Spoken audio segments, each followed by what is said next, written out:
Abirami Sekar YouTube channel நேயர்களுக்கு அபிராமி சேகரின் அன்பான வணக்கங்கள். புனர்பூச நட்சத்திரத்தில் பிறந்தவங்களுக்கு இந்த 2025 ஆங்கில வருஷம் எப்படி இருக்கும், எப்படிப்பட்ட பலன்கள் நடக்கும் அப்படிங்கிறத பார்க்குறோம். புனர்பூஷம் அப்படின்னாலே நீங்கள் 1, 2, 3 பாதத்தில் பிறந்தால் நீங்கள் மிதுன ராசியில் பிறந்திருப்பீங்க. புனர்பூஷம் 4ஆம் பாதத்தில் பிறந்தால் நீங்கள் கடக ராசியில் பிறந்திருப்பீங்க. இங்கே நம்ம ராசி பலன் பார்க்கணும். ஏற்கனவே மிதுனம் கடக ராசிக்கு தனித்தனியாக ராசி பலன் போட்டிருக்கேன், வேணும்னா அந்த வீடியோவை பாருங்கள். அது மட்டும் இல்லை, மிதுன ராசிக்கும் மிதுனத்துக்கும் கடகத்துக்கும் லக்ன பலனை தனியாக போட்டிருக்கேன், வாய்ப்பு இருந்தால் அதை போய் பாருங்கள். இங்கே நீங்கள் எந்த ராசியில் பிறந்திருந்தாலும் சரி, புனர்பூச நட்சத்திரத்தில் பிறந்தவங்களுக்கு இந்த 2025 எப்படி இருக்கும் இதுதான் பார்க்குறோம். இந்த வருஷத்தினுடைய மிக முக்கியமான விஷயமே கிட்டத்தட்ட 4 கிரகங்களுடைய பெயர்ச்சி. புனர்பூஷம்னா நீங்க குரு பகவானுடைய ஆதிக்கத்துல, அனுகூலத்துல, அனுகிரகத்துல பிறந்திருக்கீங்கன்னா அர்த்தம். இந்த குரு பகவானும் இந்த வருஷம் பயிற்சி ஆகிறார். இந்த வருஷம் பார்த்தீங்கன்னா மார்ச் மாதம் 29ஆம் தேதி திருக்கணித பஞ்சாங்கப்படி சனி பகவான் கும்பராசிலிருந்து மீனராசிக்கு பயிற்சி ஆகிறார். குரு பகவான் பார்த்தீங்கன்னா மே மாதம் 14ஆம் தேதி ரிஷபராசிலிருந்து மிதுன ராசிக்கு போறார்.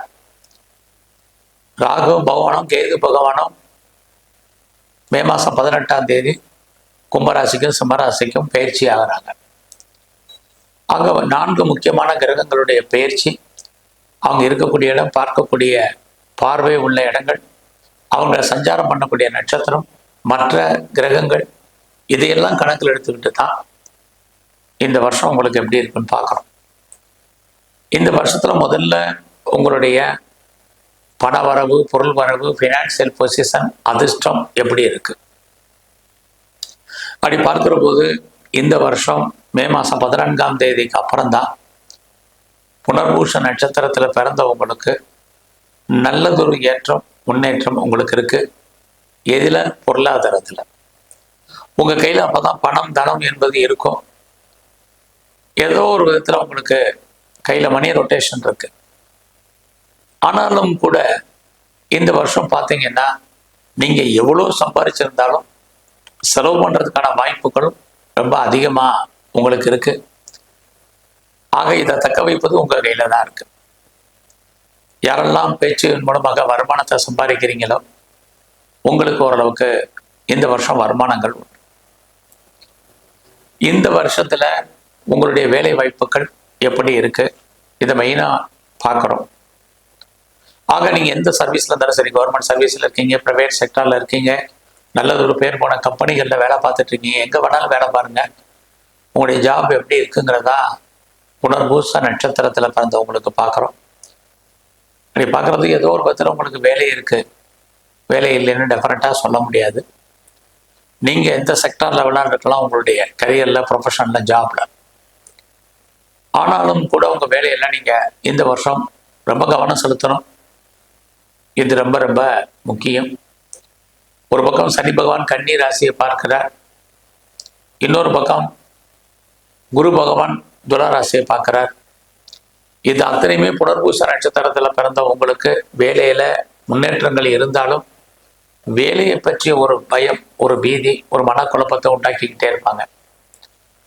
நல்ல ஒரு ஜாப்ல உயர்ந்த பொசிஷன்ல இருந்தாலும் கூட நாம் பார்க்கும் வேலையை விட்டு வெளியில வரணும் அல்லது வெளியேற்றப்பட வேண்டிய ஒரு காலகட்டம் கண்டிப்பா இருக்கு. அது மட்டுமல்ல, இந்த காலங்களில் நம்ம விஆர்எஸ்ல வர்றது, ஏதாவது லெஃப்ட் த சர்வீஸ் வெளியேற்றப்படுவது, இதெல்லாமே தான் இந்த வருஷம் இருந்துகிட்டே இருக்கு. ஆக ஒரு பக்கம் உங்களுக்கு குரு பகவான், சனி பகவான் வேலையை கொடுத்தாலும் குரு பகவான் வேலையை விட்டு வெளியேற்றுவதற்கான வாய்ப்பு, இன்னொரு பக்கம் ராகு கேது பகவான் வேலையை கொடுப்பதற்கான சூழ்நிலைகள், இப்படி மாறுபட்ட கிரகங்கள் மாறுபட்ட பலன்களை உங்களுக்கு செஞ்சுக்கிட்டே இருக்காங்க. ஆக இதிலிருந்து நம்ம சொல்ல வர்ற விஷயம் என்னன்னா, புனர்பூச நட்சத்திரத்தில் பிறந்த நீங்க இந்த வருஷம் உங்க வேலையில் கவனம், இதுதான் மெயினாக நம்ம பார்க்குறோம். நீங்க அவசரப்பட்டு வேற மாறுறது, வேற கம்பெனி மாறுறது, வேற கம்பெனி பேப்பர் போடுறது அல்லது விஆர்எஸ் வர்றது, இதெல்லாம் வேண்டாம். கிடைச்ச வேலையை திருப்திகரமாக பாருங்க, தக்க வைக்கிறதுக்கு என்ன வழியோ அதை மட்டும் பாருங்க. இதுதான் இந்த வருஷத்துல மெயினான முக்கியமான விஷயம். பெரிய லெவலில் எனக்கு ப்ரொமோஷன் கிடைக்கல அல்லது இன்க்ரிமெண்ட் எனக்கு அமையல, போனஸ் கிடைக்கல, இன்சென்டிவ் கிடைக்கல, எந்த ஒரு மானிட்டரி பெனிஃபிட்டுமே இல்லை அப்படின்லாம் பெருசாக ஒரி பண்ணாதீங்க. இருக்கிற வேலை போதுமானது. அது மட்டுமல்ல, மற்றவங்களை காட்டும் நான் பெரிய லெவலில் எஃபர்ட் எடுத்து பண்ணுறேன், எனக்கான ரெகக்னைஸ் கிடைக்கல அப்படின்னு ஒன்றும் நினைக்காதீங்க. கண்டிப்பாக இதற்கான அங்கீகாரங்கள்லாம் கிரகங்கள் மாறும் பொழுது இருக்குது. அதனால் இந்த வருஷத்தில் புனர்பூச நட்சத்திரத்தில் பிறந்த நீங்கள் கொஞ்சம் அடக்கி வாசிங்க. உங்களுடைய பிஸ்னஸ் எப்படி இருக்குது இந்த வருஷம்? இந்த வருஷத்திலே உங்களுடைய பிஸ்னஸ் ஓரளவுக்கு பரவாயில்ல. எப்போலேருந்து பரவாயில்லைன்னா, மே மாதம் 14ஆம் தேதிக்கு அப்புறம் புனர்பூச நட்சத்திரத்தில் பிறந்த உங்களுக்கு உங்களுடைய தொழிலில் நீங்கள் நல்ல லாபம், வருமானம், சம்பாத்தியங்கள் உங்களுக்கு இருக்குது.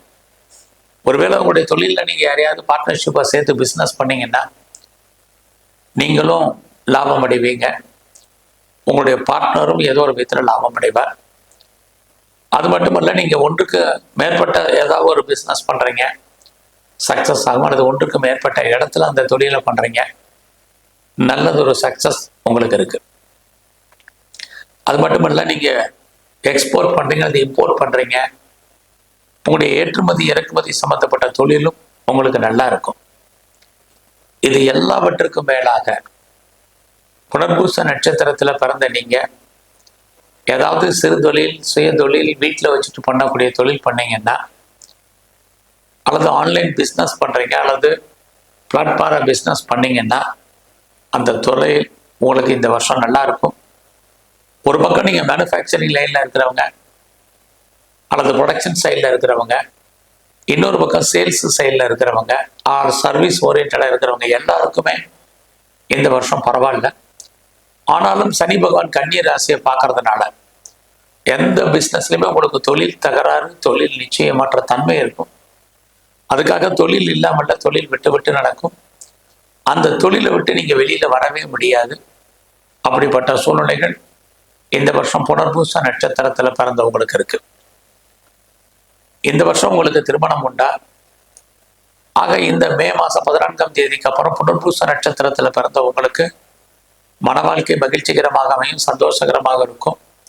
இதுவரைக்கும் திருமணம் வேண்டான்றவங்க, நடக்காமல் இருந்தவங்க அத்தனை பேருக்கும் திருமணம் நடப்பதற்கான வாய்ப்பு, குடும்பத்தில் சுபகாரியங்கள், சுப நிகழ்ச்சி நடப்பதற்கான சூழ்நிலைகள், அதில் நீங்கள் கலந்து கொள்வதற்கான வாய்ப்புகள் இது அத்தனையும் இருக்குது. அது மட்டுமல்ல, மே மாதம் 14ஆம் தேதிக்கு அப்புறம் யாருக்கெல்லாம் குழந்தை இல்லையோ கண்டிப்பாக குழந்தை உண்டு. ரொம்ப நாளாக ட்ரீட்மெண்ட் எடுத்து சக்ஸஸ் ஆகும்போது ட்ரீட்மெண்ட் சக்ஸஸ் ஆகும். அதோட இந்த வருஷத்தில் புனர்பூச நட்சத்திரத்தில் பிறந்தவங்களுடைய கல்வி, உங்களுடைய ஆரம்ப கல்வி, அது மட்டுமல்ல உங்களுடைய எஜுகேஷன், இதில் கவனம் செலுத்துங்க. குறிப்பாக உங்களுடைய ஹையர் ஸ்டடி ரொம்ப நல்லா இருக்குது. ஹையர் எஜுகேஷனுக்காக யாரெல்லாம் அதர் ஸ்டேட்டோ, அதர் கண்ட்ரியோ, அப்ராடோ மூவ் பண்ணுறவங்க தாராளமாக மே மாதம் 14ஆம் தேதிக்கு அப்புறம் நீங்கள் மூவ் பண்ணலாம். அதுக்கப்புறமா மே 14க்கு அப்புறம் கம்பெனி மாறுறவங்க, தனிப்பட்ட ஜாதகம் நல்லா இருந்தால் மூவ் பண்ணுங்க. அதுலேயும் குறிப்பாக ஆன்சைட்டுக்கு யாரெல்லாம் ட்ரை பண்ணுறீங்களோ ட்ரை பண்ணி பாருங்கள். பாசிபிலிட்டிஸ் உங்களுக்கு நிறையா இருக்குது. ஆக இந்த வருஷம் யாரெல்லாம் கலைத்துறையில் இருக்கீங்களோ, புகழ் அந்தஸ்திற்கு வருமானங்கள் நார்மல். பெரிய லெவலில் நான் ஷேரில் இன்வெஸ்ட்மெண்ட் பண்ணணும், ட்ரேடிங் பண்ணணும், ஆன்லைன் பிஸ்னஸ் பண்ணணும், ஏதாவது இருக்குமானா நார்மலாக இருக்குது. இந்த வருஷம் மே மாதத்துக்கு அப்புறம் நீங்கள் ஏதாவது டிஜிட்டல் கரன்சி வாங்குறது, கோல்டு பாண்டு வாங்குறது, இதெல்லாம் பண்ணுங்க. ஓரளவுக்கு உங்களுக்கு நல்லா இருக்கும். இந்த வருஷத்தில் மெயினாக உங்களுக்கு கடன் நோய் குறைவதற்கான வாய்ப்புகள் தான் பெரிய லெவலில் புனர்பூச நட்சத்திரத்தில் பிறந்தவங்களுக்கு இருக்கு. இந்த வருஷம் முழுவதுமே சிவன் கோயிலில் இருக்கக்கூடிய பிரம்மாவுடைய வழிபாடு பிரதானமாக பண்ணுங்க. அது மட்டும் இல்லை, சிவ தரிசனம் ரொம்ப முக்கியம். இதை பண்ணிட்டு வாங்க, உங்கள் வாழ்க்கையில் மாற்றம், முன்னேற்றம் அமையும். நன்றி, வணக்கம்.